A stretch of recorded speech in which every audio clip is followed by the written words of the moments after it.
Recebe Shalom, graça e paz. Bem-vindo ao meu canal, PR Eliezer Oficial. Quero pedir a você que você se inscreva, ative lá o sininho para receber as notificações dos vídeos, para você acompanhar os estudos. Pega aí a tua Bíblia, nós vamos falar sobre o Cordeiro Pascual hoje. Nosso texto base está lá em Êxodo 12. E eu vou ler o texto e à medida que eu for lendo, eu vou explicando acerca do tema.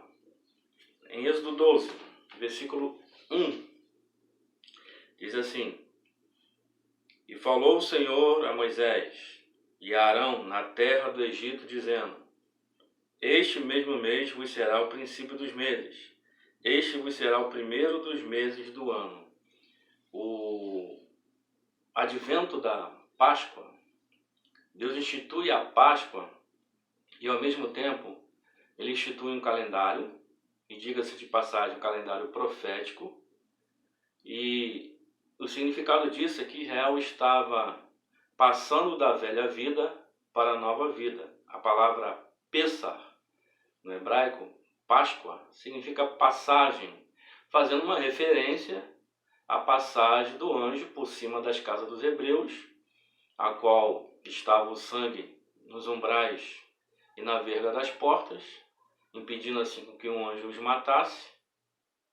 Então o anjo vê o sangue e entende que alguém morreu, por isso que ele não mata. Alguém tinha morrido no lugar dos israelitas. Então houve a expiação ali, no entendimento do anjo, e por isso ele não mata. Mas as casas que não tinham sangue, o anjo passa e mata os primogênitos. Em 7 tempos determinados por Deus, a gente pode ver isso em Levítico 23, existem 7 tempos proféticos. E a Páscoa, ela inaugura esses 7 tempos proféticos. Eu não vou falar desse tema hoje, sobre as festas do Senhor, que na verdade não é festa do Senhor, mas é tempos determinados do Senhor. A palavra que aparece ali em Levítico 23, versículo 1, é Moadim Adonai, está no plural. Moadim vem de Moadei, que é tempo, um tempo de encontro. O Senhor marcou 7 tempos determinados, que Jesus já cumpriu 4, falta cumprir 3. E todo o plano de redenção dele está inserido nesses 7 tempos proféticos. Isso é um assunto maravilhoso, que a gente pode abordar em outro momento, falando das chamadas festas dos tempos determinados. Hoje eu quero falar da Páscoa, não vou deixar de falar, mas eu quero aplicar os requisitos, as instruções que Deus deu para Israel da Páscoa, que se cumpriu em Jesus. Inclusive o apóstolo Paulo, escrevendo aos Coríntios, ele fala que Jesus é a nossa Páscoa. Jesus cumpriu todo o simbolismo da Páscoa judaica. A Páscoa, ela simboliza a redenção, a libertação. Toda vez que falar de Páscoa, devemos lembrar de libertação e de redenção. Lá no Egito, o Senhor libertou Israel com mão forte e braço estendido, ou seja, com seu poder, ali comprando uma noiva para si, mas ao mesmo tempo não foi sem sangue, porque o sangue do Cordeiro salvou também os hebreus. Isso significa que Jesus, sendo a nossa Páscoa, há poder no seu sangue para nos salvar, porque a Páscoa vai mostrar que Deus não é o Deus só dos israelitas, mas Deus é Deus também dos gentios. Glória a Deus por isso. Então vamos lá. Então nos 2 primeiros versículos, nós encontramos a inauguração de um calendário de Deus, profético, um calendário religioso, porque Israel já tinha um calendário civil, mas ali, a partir daquele momento, entre o meado do mês de março e o mês de abril, para nós, mas para eles é o mês de Aviv, depois mais tarde chamado de Nissan. Aviv significa espiga, o broto da espiga. Por quê? Porque era exatamente ali, no período da Páscoa. Um pouco antes eles já estavam colhendo as espigas de cevada. E essas chamadas festas que eu falei, esses tempos determinados, estão todos relacionados à agricultura de Israel. Então, quando a gente entende acerca desses 7 tempos, a gente entende muita coisa da linguagem bíblica, principalmente escatológica. Quando a Bíblia fala da colheita, a gente vai entender muitas questões escatológicas. Então é muito interessante aprender, é muito importante aprender sobre as chamadas festas. Então, Israel vai sair de um tempo de escravidão, sob a égide de Faraó, para um tempo de liberdade em Deus. É uma nova vida. Aqueles que estão em Cristo Jesus, nova criatura é. Eis que as coisas velhas se passaram, tudo se fez novo. Na verdade, tudo era para ser novo desde o início. Mas a gente vê a história de Israel no deserto, que eles pereceram no deserto porque foram incrédulos, foram murmuradores, foram idólatras, e aquela geração pereceu no deserto. Somente a geração de 20 anos para baixo foi que se sustentou até entrar em Canaã. E a geração antiga, somente Caleb e Josué entraram porque creram.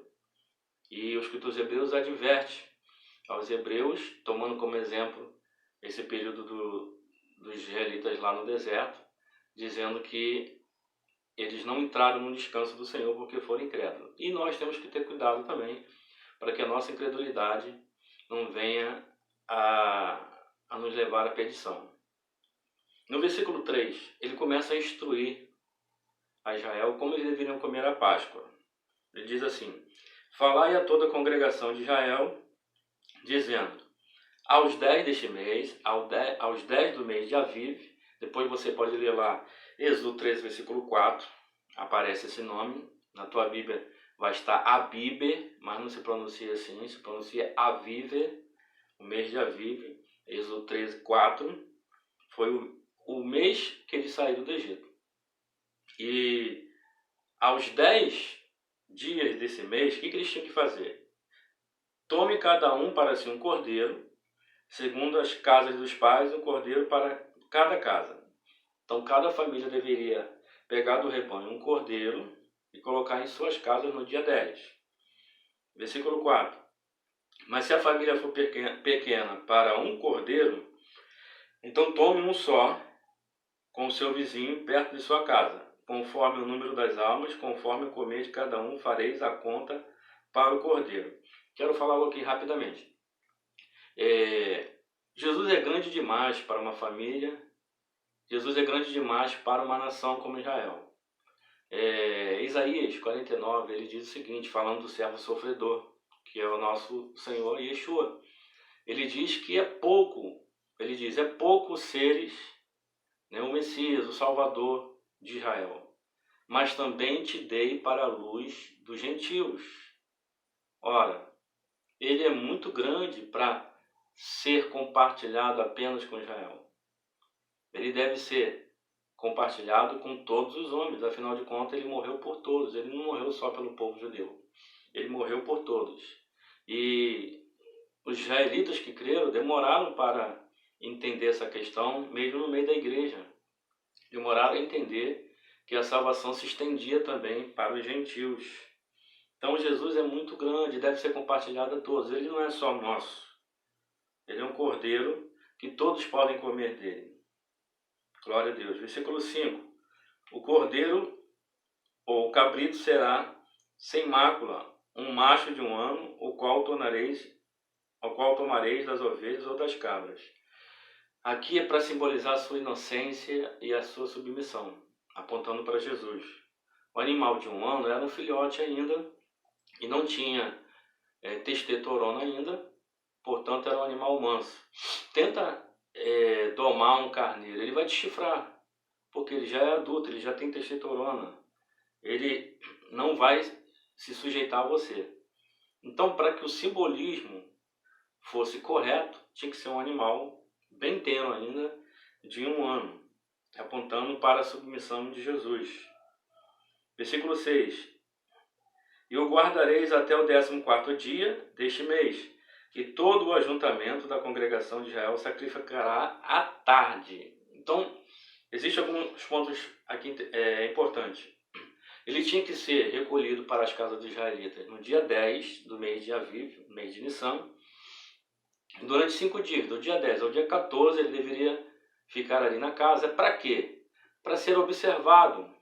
para que os moradores tivessem certeza que nele não havia nenhum defeito, não havia nenhuma mancha, nenhuma mácula, nada no corpo daquele animal poderia ser desproporcional, poderia ter algum defeito. O animal tinha que ser perfeito. E aí, para que eles tivessem certeza que estariam sacrificando um animal para Deus perfeito. Isso o símbolo aponta para a impecabilidade de Jesus. Jesus, como Cordeiro de Deus, ele não pecou. Paulo fala isso em 1 Coríntios, no capítulo 2 Coríntios, capítulo 5, versículo 21, que ele se fez pecado, porém sem pecar. Ele tornou-se nosso substituto na cruz do Calvário, como se fosse um pecador, mas não pecou. Então ele sofre o juízo de Deus na cruz do Calvário por nossa causa. Ele é o Cordeiro Pascual, o Cordeiro que morre no lugar do ofertante, o Cordeiro que morre para que a sua morte salve, né, o ofertante. Então um morre para que todos tenham vida. E isso aconteceu com Jesus. Jesus vai entrar em Jerusalém de maneira cronometrada. Jesus andava no Cronos e no Kairos de Deus. Ele entra no dia 10 do mês de Aviv, em Jerusalém, e vai morrer no dia 14 do mês de Aviv, no mês de Nissan, às 3 da tarde, como era a exigência de Deus para o Cordeiro. Eu quero mostrar a vocês o texto que fala sobre isso. Lá em João, no Evangelho de João, no capítulo 12, no versículo 1 em diante. João 12 diz assim: Foi, pois, Jesus 6 dias antes da Páscoa a Betânia, onde estava Lázaro, o que falecera e a quem ressuscitara dos mortos. Então, preste atenção nisso. 6 dias antes da Páscoa, ou seja, no dia 9 do mês de Aviv, Jesus estava em Betânia. Betânia é uma aldeia que fica atrás do Monte das Oliveiras. É só ele atravessar o Monte das Oliveiras que ele vai estar em Jerusalém. Cerca de 800 metros. Ou seja, alguns minutos de caminhada ele estaria em Jerusalém. E aí, para que a gente ganhe tempo, o texto começa a falar que ali em Betânia, onde ele estava, as irmãs de Lázaro fizeram um banquete para ele. E ali depois, no dia seguinte, o texto vai nos informar, ele partiu para Jerusalém. O dia seguinte é o dia 10. Olha o que ele diz no versículo capítulo 12, versículo 9. Não, versículo 12, desculpa. João 12, 12. No dia seguinte, ele estava 6 dias antes da Páscoa em Betânia. No dia seguinte, ou seja, 5 dias antes da Páscoa, ouvindo uma grande multidão que viera à festa, que Jesus vinha a Jerusalém. Ou seja, ele está em Betânia 6 dias antes. No dia seguinte, 5 dias antes da Páscoa, ele vai para Jerusalém e chega no mesmo dia, porque, como eu falei, Betânia é próxima de Jerusalém, cerca de 800 metros. Então ele chega no dia 10, ele sabia que tinha que estar dia 10 lá em Jerusalém, para que todos o observassem e constatassem que ele é sem mácula, que ele é perfeito, que ele é sem pecado. Inclusive, ele desafia os fariseus para que prove que ele é pecador. Ele vira para os fariseus e fala: quem de vocês me convence de pecado?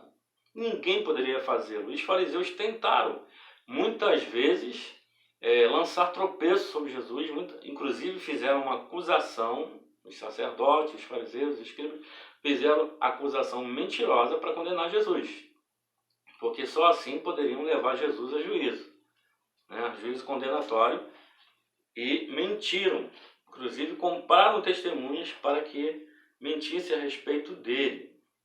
Glória a Deus. Só que não adiantou, ninguém pôde prová-lo, inclusive Pilatos dá testemunho da sua inocência, assim como se fazia com o cordeiro, procurando nele algum defeito e não achando, ele se tornaria apto para ser o cordeiro pascual. Da mesma forma, não acharam Jesus. E eu quero ler para você testemunhos de gente, inclusive de Pilatos, que atestaram a sua inocência, habilitando-o assim para ser o cordeiro pascual naqueles 5 dias em que o cordeiro tinha que ser observado. Aqui mesmo, em João 19, Evangelho de João, versículo 4, nós temos o testemunho de Pilatos.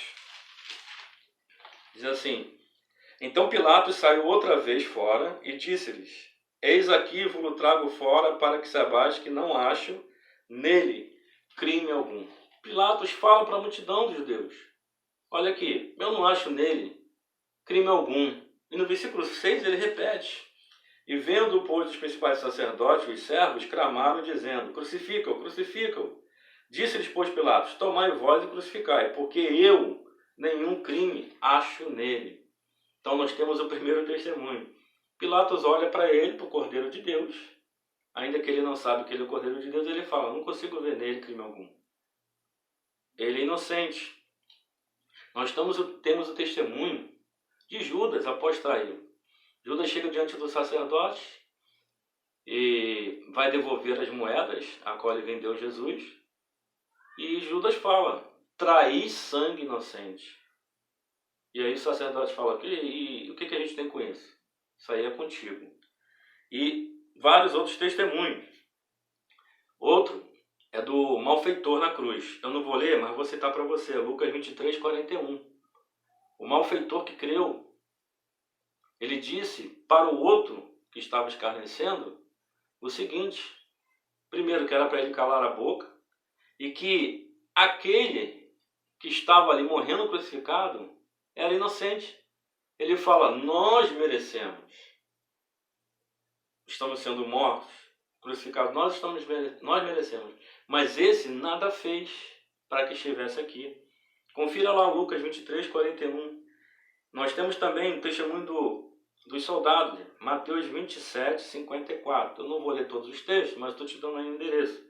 Mateus 27, 54. Os soldados, quando veem o terremoto, ao meio-dia, o sol se escurece.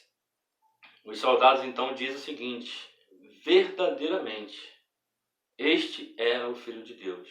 Isso em Mateus. Em Lucas diz que os soldados disseram o seguinte: verdadeiramente esse era justo. Ou seja, Jesus morreu por afirmar ser Filho de Deus. E eles acharam que Jesus estava mentindo, blasfemando, e o condenaram. Mas os soldados viram que a condenação foi equivocada. E atestaram, eles falaram: realmente ele é o Filho de Deus. Eles falam era porque eles não acreditavam na ressurreição. Mas ele é o Filho de Deus. O próprio Caifás, gente. Caifás vira para os demais sacerdotes, principais sacerdotes, e ele fala o seguinte, diante da discussão deles, ele diz: vocês não sabem que um homem tem que perecer para que a nação não pereça? Um homem tem que morrer?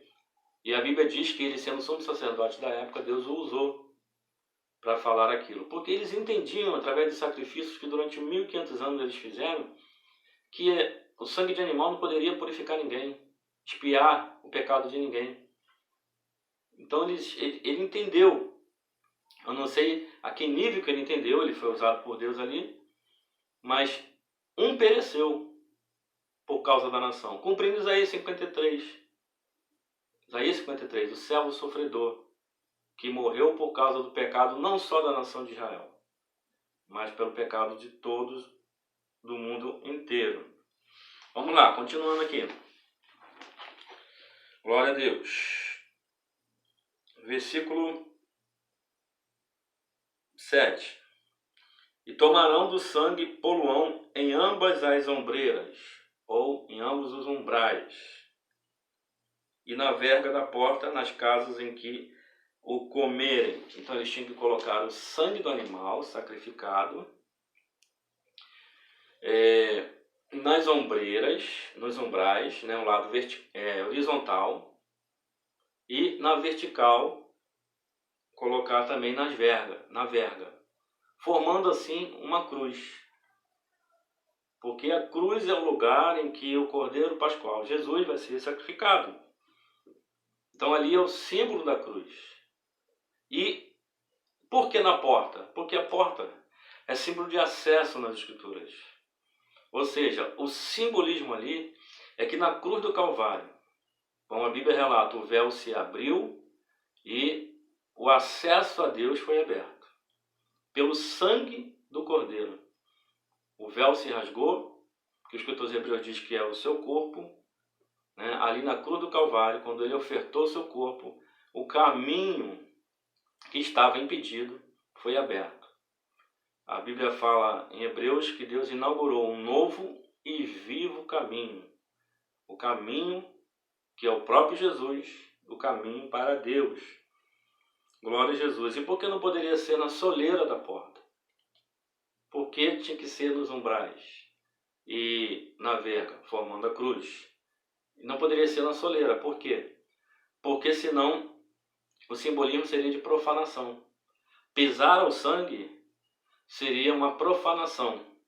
O escritor aos Hebreus fala sobre isso. Eu gostaria de ler aqui rapidamente com você. Hebreus, capítulo 10, versículo 29. Fala sobre isso. De quanto maior castigo cuidai vós, será julgado merecedor aquele que pisar o Filho de Deus, que é Jesus, e tiver por profano o sangue da aliança, com o que foi santificado e fizer agravo ao Espírito da graça. Se Deus mandasse colocar o sangue na soleira, esse sangue seria profanado. Então o sangue teria que estar no alto, para que quando o anjo visse, o anjo entendesse, como eu falei, alguém já morreu no lugar daquela família. Portanto, não se pode matar quem já morreu.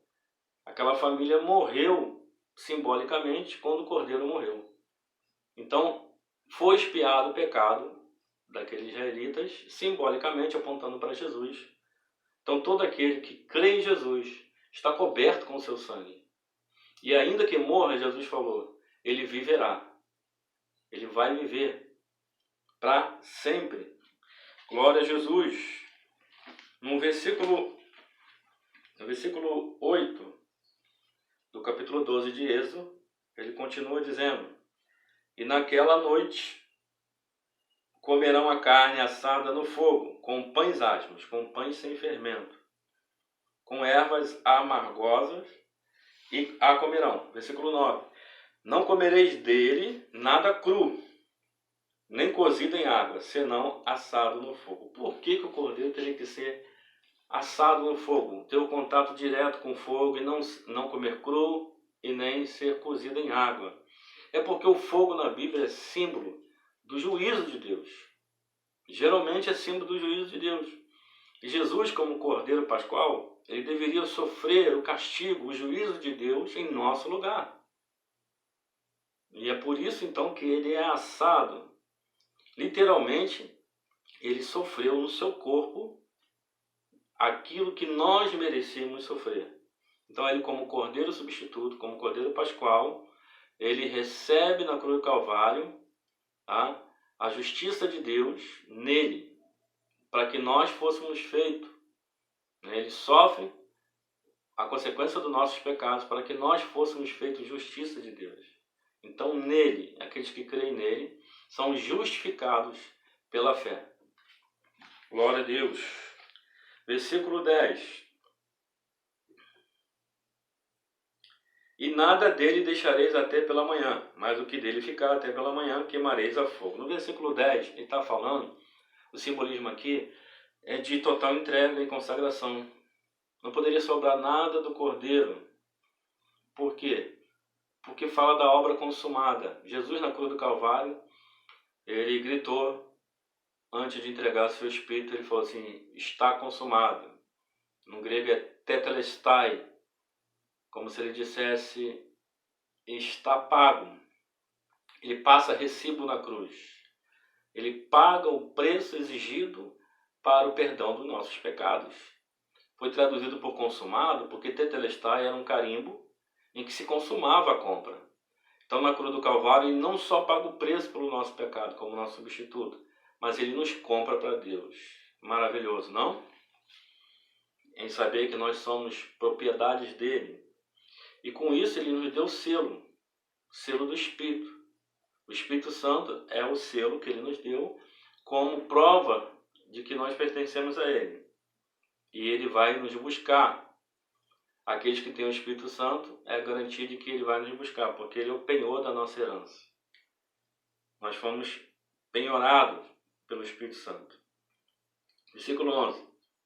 Assim, pois, o comereis, os vossos lombos cingidos, ou seja, vestidos, os vossos sapatos nos pés e o vosso cajado na mão, e comereis apressadamente. Esta é a Páscoa do Senhor. Na chamada ceia do Senhor, que muita gente não sabe, que é o quarto cálice da Páscoa, a ceia, chamada ceia do Senhor, é apenas uma porção da Páscoa judaica, da Páscoa bíblica. E ali a gente toma um cálice que é o cálice chamado cálice da redenção. Tem o cálice do livramento, o cálice da bênção, o cálice do resgate. E ali na ceia, chamada ceia do Senhor, Jesus estava na última ceia comemorando a Páscoa antecipadamente, porque ele ia morrer no dia seguinte. Então, um dia antes, na véspera da Páscoa, ele comemora a Páscoa, porque ele é a Páscoa e vai morrer na Páscoa. Então, ele não pode, ao mesmo tempo, celebrar a Páscoa e estar morrendo na cruz do Calvário, né? Porque ele morre exatamente no dia 14 de Nissan, às 3 da tarde. Eu vou mostrar isso para vocês. Isso é muito interessante. Glória a Deus. Deixa eu mostrar isso para vocês. E aí a gente prossegue. No capítulo 23 de Lucas. Aí depois aqui a gente volta para Êxodo. Lucas 23, versículos 44 a 46. Lucas 23. Me acompanha aí. Lucas 23, 44 a 46. Diz assim: E era já quase a hora sexta, e houve trevas em toda a terra até a hora nona. E, escurecendo-se o sol, rasgou-se ao meio o véu do templo. E clamando Jesus com grande voz, disse: Pai, nas tuas mãos entrego o meu espírito. E havendo dito isto, expirou. Então, na hora nona, Jesus morreu. Ele foi crucificado. Na terceira hora, às 9 da manhã, ao meio-dia acontece um terremoto, o sol se escurece. Mas para quem não entende essa questão de hora nona, de hora terceira, hora sexta, os judeus eles contavam o dia de trabalho, de 12 horas, a partir das 6 horas da manhã. Então, às 7 da manhã era a primeira hora do dia. A noite, por exemplo, ela era contada em vigílias. Era dividida em 4 vigílias de 3 horas. 12 horas à noite, 12 horas do dia. Então, às 9 da manhã era a hora terceira. Jesus foi crucificado, aliás, foi crucificado, preso na cruz, às 9 da manhã. 6 horas depois, às 3 da tarde, isso já é algo diferenciado, porque quem morria na cruz do Calvário levava de 1 dia e meio a 9 dias para morrer. Jesus morre em 6 horas, sendo uma exceção à regra. E por que ele morreu em 6 horas, morreu tão rápido? Porque ele não morreu por causa dos flagelos da cruz, por causa dos efeitos da crucificação. Ele morreu por causa dos nossos pecados. Por os nossos pecados que mataram ele. Ele não morreu por causa dos cravos, por causa dos espinhos, por causa da crucifixão. Ele morreu porque os nossos pecados que foram lançados sobre ele fez com que ele recebesse o juízo de Deus, porque o salário do pecado é a morte. Então, às 3 da tarde, ele morre, né? contando de 6 da manhã mais 9 horas, nós temos 15 horas. Então ele morreu às 15 horas. E o sacerdote subia a rampa às 9 horas da manhã, no dia 14 de Nissan, e amarrava no chifre do altar o cordeiro pascual. Jesus, às 9 horas da manhã, foi amarrado na cruz. Foi crucificado. A cruz é o altar de holocausto de Jesus, aonde ele foi amarrado. E às 3 da tarde, o sacerdote no templo imolava o cordeiro. E às 3 da tarde, na cruz do Calvário, o Cordeiro de Deus que tira o pecado do mundo foi imolado. Inclusive, João dá testemunho, como sacerdote que é, né? Nesses 5 dias que eu falei que ele deveria ser observado, João vira, aponta para ele e fala: eis aí o Cordeiro de Deus que tira o pecado do mundo. João, como sacerdote, ele tinha a responsabilidade de examinar o animal para ver se tinha algum defeito. Então ele atesta Jesus como Cordeiro de Deus. Ele dá testemunho também. Então, o que está acontecendo lá no templo com o cordeiro, com o animal, simultaneamente está acontecendo com Jesus na cruz. De maneira precisa, cirúrgica. Deus não deixa brecha para contestar nada. Glória a Deus por isso. Muito bom, né? Então vamos lá. No capítulo 12 de Êxodo ainda, versículo 11 eu já li. Isso. O 11 eu vou ler de novo. Assim, pois, comereis os vossos lombos cingidos, os vossos sapatos nos pés e o vosso cajado na mão, e o comereis apressadamente. Esta é a Páscoa do Senhor. Então, quando nós tomamos o cálice da ceia, que é parte da Páscoa, existe um memorial. Paulo diz isso, Jesus diz isso, que devemos tomar e comer aquele pão, tomar aquele cálice, até que ele venha. Fazer isso em memória dele até que ele venha. Então, a Páscoa, ela é profética nesse sentido também, porque ela fala da vinda de Jesus para nos tirar deste mundo. Assim como a Páscoa é um memorial para Israel, para lembrar a libertação deles das mãos de Faraó, a libertação deles da escravidão do Egito, né? E eles deveriam estar ataviados. Da mesma forma, a igreja tem que estar ataviada, preparada para partir, porque aquele que é a nossa Páscoa, ele prometeu vir nos buscar. Então a gente tem que comemorar a Páscoa do Senhor, a ceia do Senhor, lembrando que ele vem nos buscar. Glória a Jesus. Então a Páscoa também, indiretamente, vamos dizer assim, fala do arrebatamento, para que a gente possa, lá no reino de Deus, tomar, entendeu? A ceia com ele, porque ele falou: não beberei mais dessa ceia até aquele dia em que eu beba convosco no reino de meu Pai. Então é profético, né? A Páscoa, não só nesse sentido, mas em outros sentidos também. No versículo 13 diz assim: e aquele sangue vos será... Não, versículo 12, que eu não li ainda. E eu passarei pela terra do Egito esta noite, e ferirei todo o primogênito na terra do Egito, desde os homens até os animais, e sobre todos os deuses do Egito farei juízos. Eu sou o Senhor. O Senhor desbancou todos os deuses do Egito, porque cada deus do Egito, segundo a crença deles, era responsável por uma área da vida. Então, o Senhor veio exatamente atingindo aquele ponto específico em que eles acreditavam que aquele determinado Deus tinha um controle. Então, ele vem desbancando os deuses do Egito. Por isso a expressão, com mão forte. Com mão forte ele golpeia os deuses do Egito. Os demônios agiam por trás daquele panteão egípcio. Com mão forte e braço estendido. Com mão forte ele golpeia os deuses do Egito, que são demônios, e com braço estendido ele resgata Israel. Essa expressão ficou comum, né, na história de Israel. A gente pode ver essa expressão com muita frequência nos profetas, né, por exemplo, porque é um memorial. A Páscoa é um memorial. No versículo 14 ele fala isso, que eles deveriam comemorar para sempre a Páscoa, inclusive passar esse culto para os seus filhos, para a geração seguinte. Muito interessante. Aqui, o texto fala que enquanto Israel saía do Egito à noite, à meia-noite eles vão sair do dia 14 para o dia 15, e enquanto eles estão saindo do Egito, né, Deus os chamou, os egípcios estão enterrando seus primogênitos, os seus mortos.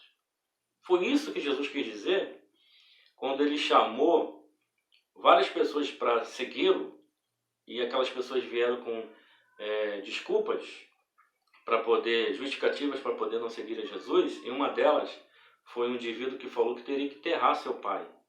E Jesus falou: deixe os mortos enterrar seus mortos.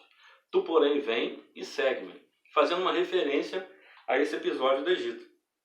Ou seja, aqueles que estavam mortos lá no Egito espiritualmente enterravam seus mortos fisicamente, mas que Israel deveria segui-lo. Ou seja, devido à urgência do momento. Tanto é que eles tinham que comer a Páscoa apressadamente, porque Deus tinha pressa de tirá-los do Egito para viver uma nova vida. Então, quando Jesus falou, deixa os mortos enterrar seus mortos, faz referência ao tempo em que os egípcios estão enterrando seus mortos, e Israel recebeu o chamado urgente de Deus. Por que eu estou falando isso? O próprio contexto ali ensina, porque o pai daquele rapaz não estava morto. O que ele queria é esperar ainda o pai morrer, enterrá-lo e pegar a herança e seguir a Jesus. Mas Jesus estava falando da urgência que tinha dele segui-lo. Versículo 13. E aquele sangue vos será por sinal nas casas em que estiverdes. Vendo eu sangue, passarei por cima. Passar por cima, passagem, Páscoa. Passarei por cima de vós. E não haverá entre vós praga de mortandade quando eu ferir a terra do Egito. Muito interessante aqui é que o sangue ficava do lado de fora da porta. Eles não passavam do lado de dentro da porta. Por que eu sei disso? Porque o anjo tinha que ver, né? O anjo não entrou dentro da casa para ver o sangue. O anjo não é onisciente. O anjo viu o sangue que estava do lado de fora da porta. O que eu entendo com isso? Eu entendo que nós, que estamos cobertos pelo sangue de Jesus, sim, que fomos salvos, nós não entendemos a plenitude, a importância, o valor total desse sangue. Não podemos ver isso, não podemos enxergar a importância de maneira plena desse sacrifício de Jesus. Nós entendemos em parte, né, mas não entendemos a totalidade. Mas Deus que vê, né, Ele conhece. Só Deus conhece o valor do sacrifício de Cristo Jesus na cruz do Calvário. Nós que ainda estamos por dentro da casa, ainda que protegido, ainda que salvo, ainda não sabemos o real valor desse sangue. Mas Deus sabe, porque Ele vê. Nós não vemos. Glória a Deus.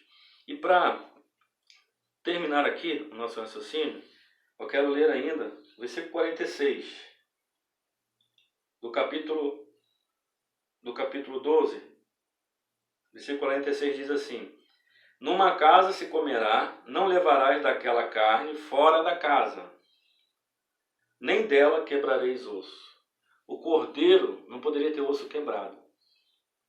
Jesus na cruz do Calvário, os soldados foram enviados para quebrar os ossos daqueles que estavam na cruz. Mas quando chegaram, o Senhor já tinha morrido, então não quebraram os ossos dele. Por que eles faziam isso? Eles quebravam os ossos para que o crucificado morresse mais rápido, para que aumentasse também a agonia dele, mas ele ia morrer mais rápido. Por quê? Como na posição que eles estavam crucificados, eles usavam dos pés, das pernas ainda, para dar um impulso, para ter uma sobrevida, porque na posição que eles ficavam, os pulmões se contraíam muito e dificultava a respiração. Então, na tentativa de respirar um pouco ainda, de ter uma sobrevida, eles davam um impulso com a ponta do pé para poder respirar. Com as pernas quebradas não poderiam fazer isso. Então é uma extrema maldade realmente a crucificação. Então quando eles chegaram, Jesus já estava morto, não quebraram. Quebraram o da esquerda, o da direita, mas não quebraram as pernas de Jesus. Eu poderia ler isso com você, mas eu acho que você conhece esse texto. E o soldado, por capricho, na verdade, para cumprir a profecia, ainda que ele não estava sabendo, Zacarias tinha profetizado que o seu Senhor seria traspassado. E ali isso aconteceu na cruz, quando o soldado meteu a lança no lado de Jesus. E saiu dele sangue e água. Símbolos da vida. Mostrando também o grau elevado de estresse que Jesus estava ali. Porque os glóbulos vermelhos já estavam se descolando, né, do sangue. O sangue já, a parte dos glóbulos vermelhos separando da água, enfim. Jesus já estava num estresse muito grande de dor. Então ali se cumpriu Zacarias. Se esse detalhe da lança, por exemplo, não acontecesse, alguém poderia alegar: ora, ele não cumpriu tudo na crucificação, mas ele cumpriu tudo. Inclusive, quando ele clamou que estava com sede, ele lhe deram vinagre. Isso está escrito nos Salmos, que aconteceria. Lê o Salmo 22 e Isaías 53, é o retrato da crucifixão. É o retrato do servo sofredor, do Mashiach de Israel, do nosso Salvador na cruz do Calvário. Olha, esse assunto da Páscoa, como tantos outros, é repleto de detalhes. Mas eu gostaria de passar esses detalhes para vocês, para que você veja que Jesus veio cumprindo tudo aquilo que a Torá, tudo aquilo que os profetas e os escritos, chamado Tanar, falavam dele. E existem outras profecias ainda que ele vai cumprir na sua segunda vinda. Espero que você aprecie aí o conteúdo do canal, me ajude a divulgar esse conteúdo, porque acredito eu que eu estou pregando e ensinando a palavra de Deus. Tenho as minhas limitações, as dificuldades, eu não tenho aparato tecnológico, mas eu resolvi pegar o meu celular e falar, para um meio de comunicação na internet a fim de alcançar mais pessoas. Que você possa abençoar o canal, dá o teu likezinho se você gostou, faça o teu comentário, me ajuda a divulgar o canal, se inscreva no canal e acompanhe os estudos. Acompanhe os próximos vídeos que virão. Amém? Deus possa abençoar você. Lehetraot, Baruch Hashem, até a vista.